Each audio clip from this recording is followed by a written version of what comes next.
How are you getting on with the reading for our presentation next week? Well, okay, Ruth, but there's so much of it. I know.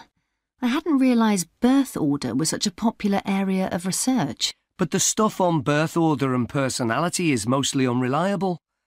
From what I've been reading, a lot of the claims about how your position in the family determines certain personality traits are just stereotypes, with no robust evidence to support them. OK, but that's an interesting point. We could start by outlining what previous research has shown. There are studies going back over 100 years. Yeah, so we could just run through some of the typical traits. Like the consensus seems to be that oldest children are generally less well-adjusted because they never get over the arrival of a younger sibling. Right, but on a positive note, some studies claim that they were thought to be good at nurturing. Certainly in the past, when people had large families, they would have been expected to look after the younger ones. There isn't such a clear picture for middle children, but one trait that a lot of the studies mention is that they are easier to get on with than older or younger siblings. Generally eager to please and helpful, although that's certainly not accurate as far as my family goes. My middle brother was a nightmare, always causing fights and envious of whatever I had. As I said, none of this seems to relate to my own experience. I'm the youngest in my family, and I don't recognise myself in any of the studies I've read about. I'm supposed to have been a sociable and confident child who made friends easily, but I was actually terribly shy. Really? That's funny. There have been hundreds of studies on twins, but mostly about nurture versus nature. There was one on personality which said that a twin is likely to be quite shy in social situations because they always have their twin around to depend on for support. My cousins were like that when they were small. They were only interested in each other and found it hard to engage with other kids. They're fine now, though.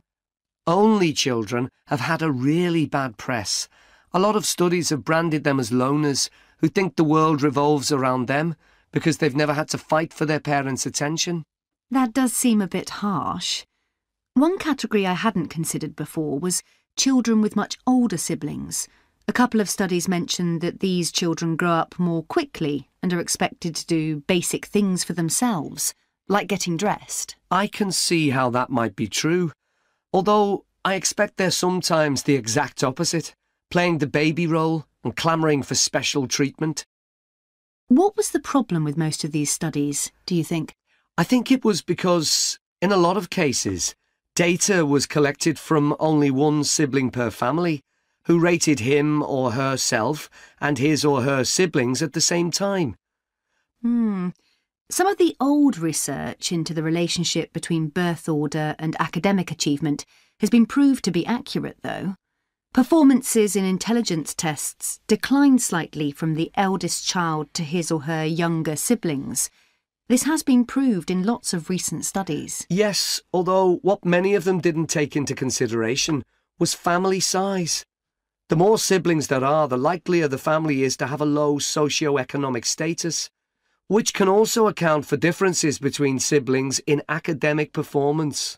The oldest boy might be given more opportunities than his younger sisters, for example. Exactly. But the main reason for the marginally higher academic performance of oldest children is quite surprising, I think. It's not only that they benefit intellectually from extra attention at a young age, which is what I would have expected. It's that they benefit from being teachers for their younger siblings by verbalising processes. Right. And this gives them status and confidence, which again contributes in a small way to better performance. So, would you say sibling rivalry has been a useful thing for you? I think so. My younger brother was incredibly annoying, and we fought a lot. But I think this has made me a stronger person. I know how to defend myself. We had some terrible arguments, and I would have died rather than apologise to him. But we had to put up with each other, and most of the time we coexisted amicably enough. Yes, my situation was pretty similar. But I don't think having two older brothers made me any less selfish. I was never prepared to let my brothers use any of my stuff.